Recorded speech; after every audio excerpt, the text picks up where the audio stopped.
Saudara-saudara, salam sejahtera untuk semua. Kita memasuki hari ke-6 dalam rangkaian 10 hari renungan menjelang Pentakosta. Mari kita masuk di dalam doa.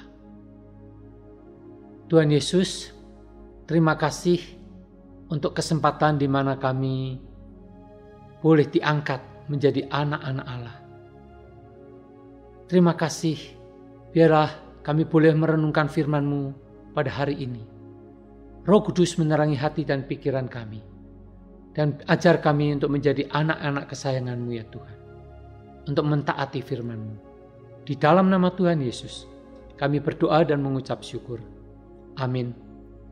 Tema pada hari ini yaitu tentang Roh Kudus memimpin hidup kita sebagai anak-anak Allah. Nats diambil dari Roma pasal 8 ayat 14 sampai ayat yang ke-16. Saya akan membacakan untuk saudara. Semua orang yang dipimpin Roh Allah adalah anak-anak Allah. Sebab kamu tidak menerima roh perbudakan yang membuat kamu menjadi takut lagi. Tetapi kamu telah menerima roh yang menjadikan kamu anak-anak Allah. Oleh roh itu kita berseru, Ya Aba, Ya Bapa. Roh itu bersaksi bersama-sama dengan roh kita bahwa kita adalah anak-anak Allah. Nah, saudara-saudara, Agustinus pada waktu masih hidup di dalam kedagingan, dia berkata demikian. Aku ini adalah orang berdosa yang diperbudak oleh nafsu birahi. Saudara, Agustinus merasa diperbudak. Dan memang itulah yang Alkitab katakan. Di dalam Roma pasal 8 ayat 15. Hal yang menarik yang saya mau ajak kita merenungkan, yaitu tentang roh perbudakan. Saudara, roh perbudakan ini di dalam Roma pasal 8 ayat 5 atau ayat-ayat sebelumnya tadi, Roma ayat 5 sampai ayat yang ke-13, itu melukiskan tentang bagaimana perbudakan, yaitu hidup menurut daging. Itulah perbudakan dosa. Perbudakan dosa itu mau tidak mau akan dilakukan untuk hidup di dalam dosa. Saudara, di dalam Roma 8 ayat 21, Rasul Paulus menyimpulkan roh perbudakan itu dengan perbudakan kebinasaan. Inilah yang membuat ketakutan, saudara. Pada zaman dulu, orang yang berdosa, orang budak itu, kakinya dibelenggu atau tangannya dibelenggu. Sehingga dia tidak bisa lari. Dia harus melakukan tugas pekerjaan yang diperintahkan oleh tuannya. Saudara, seperti itulah iblis membelenggu kita dengan belenggu dosa. Dan iblis memerintahkan kita untuk berdosa. Kita akan jatuh dalam dosa. Saudara, itulah yang membuat kita ketakutan. Bukan hanya hukuman di dalam dunia ini saja. Tetapi hukuman itu menunjukkan kepada hukuman kekal. Yaitu perbudakan yang membawa kepada kebinasaan. Perbudakan kebinasaan. Saudara, itulah upah dosa, yaitu maut yang membuat ketakutan. Tetapi saudara, puji Tuhan, kita sudah dimerdekakan. Di dalam ayat-ayat di awal tadi juga dikatakan dimerdekakan oleh Kristus. Sehingga kita menjadi anak-anak Allah. Saudara-saudara, ini penting. Kalau hidup kita masih diperbudak oleh dosa, kalau kita masih hidup menurut hawa nafsu daging kita, datang kepada Kristus. Karena dialah yang sanggup memerdekakan kita. Percayalah kepada Yesus Kristus. Maka engkau akan mengalami kelahiran baru. Engkau akan dilahirkan baru oleh Allah Roh Kudus. Atau engkau akan diciptakan ulang di dalam Kristus Yesus. Efesus 2 ayat 10. Yang kita tadinya mati secara rohani. Tapi kita dihidupkan kembali oleh Kristus. Melalui penciptaan ulang itu di dalam Kristus Yesus. Saudara-saudara, inilah kabar gembira. Bahkan di dalam ayat 14 dikatakan, Semua orang yang dipimpin Roh Allah adalah anak-anak Allah. Nah, kata anak Allah di sini sebetulnya lebih tepat diterjemahkan anak-anak Allah. Rasul Paulus di dalam Roma pasal 8 ini menggunakan dua istilah untuk kata anak-anak Allah. Yang pertama yaitu kata huioi, yaitu anak-anak Allah. Yang kedua adalah tekna, yang juga adalah anak-anak Allah. Tekna yang berasal dari kata teknon, singularnya, itu menunjukkan anak-anak Allah yang berarti dilahirkan. Bayi yang dilahirkan, itu tekna. Artinya keturunan atau urutan, ayah, anak, itu tekna. Itulah sebabnya binatang pun ketika melahirkan disebut tekna.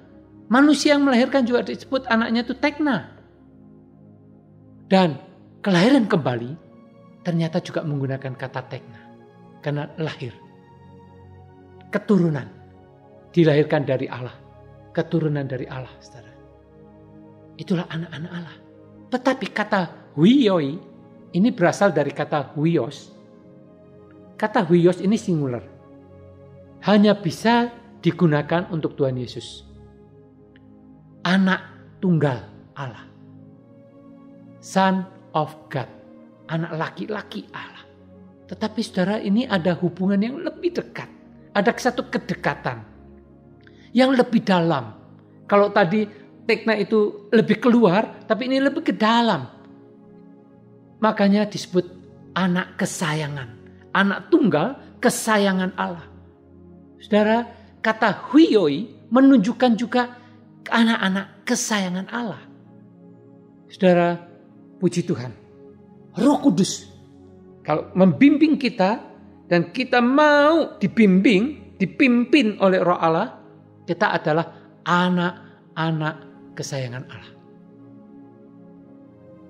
Bagaimana Roh Kudus membimbing kita?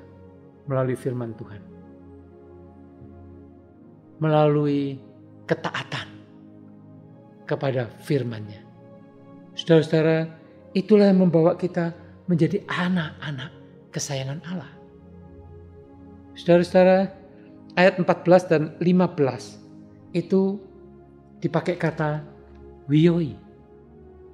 Bahkan saking dekatnya itu bisa memanggil Allah itu Bapa. Ya Aba, ya Bapa. Aba bahasa Syria dan frater itu bahasa Yunani, artinya Bapak, sama. Ya. Jadi satu pengulangan ini menunjukkan satu kesungguhan. Satu relasi yang dekat dan satu kesungguhan. Ya Aba, ya Bapa, ya Bapa, ya Bapa. Saudara, inilah seruan kita kepada Tuhan. Ketika kita berdoa kepada Tuhan. Itulah orang-orang kesayangan Allah. Anak-anak kesayangan Allah, dia akan mendapatkan proteksi yang khusus. Dia akan mendapatkan caring yang khusus dari Allah. Itulah sebabnya ketika Tuhan Yesus mengajarkan, berdoalah, Bapa kami yang di surga, dikuduskanlah namamu. Kita boleh menyebut nama Allah sebagai Bapa. Itu ketika kita sudah dilahirkan kembali. Kalau kita belum dilahirkan kembali menjadi anak-anak Allah, kita tidak bisa memanggil dia Bapa. Apalagi kalau kita tidak mentaatinya. Kita tidak bisa punya satu kedekatan yang tidak bisa memanggil Bapa. Bapa. Hanya orang yang mau dipimpin Roh Allah, yang dekat, anak kesayangan Allah. Karena di dalam ayat 15 juga dikatakan huioi, anak-anak kesayangan Allah. Itu bisa berseru, ya Aba, ya Bapa. Saudara, dan bahkan di dalam ayat 21 dikatakan begini, saya akan bacakan. Perbedaan antara orang yang masih di dalam perbudakan dan sebagai anak-anak Allah. Tetapi dalam pengharapan, ayat 21, karena makhluk itu sendiri juga akan dimerdekakan dari perbudakan kebinasaan dan masuk ke dalam kemerdekaan kemuliaan anak-anak Allah. Saudara, puji Tuhan. Kita dimerdekakan dari perbudakan kebinasaan oleh Kristus.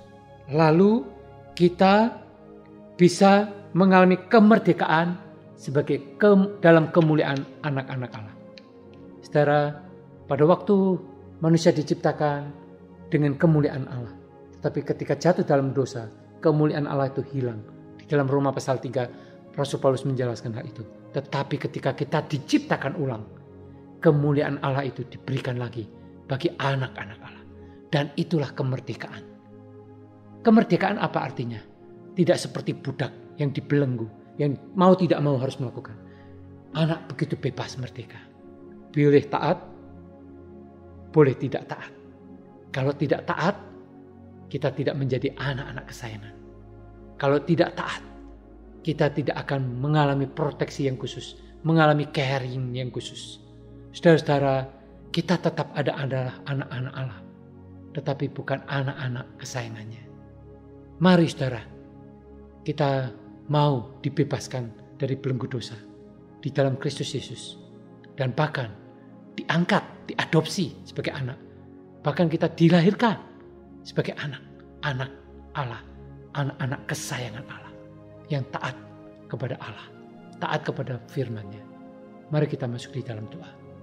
Tuhan Yesus, terima kasih untuk firman-Mu. Ajar kami untuk mengikuti, mentaati kehendak-Mu. Biarlah kami yang masih terbelenggu di dalam dosa, Engkau bebaskan, merdekakan kami Tuhan. Dan bahkan ketika Engkau mengangkat kami, ketika kami percaya kepada Yesus Kristus, kami menjadi anak-anak Allah.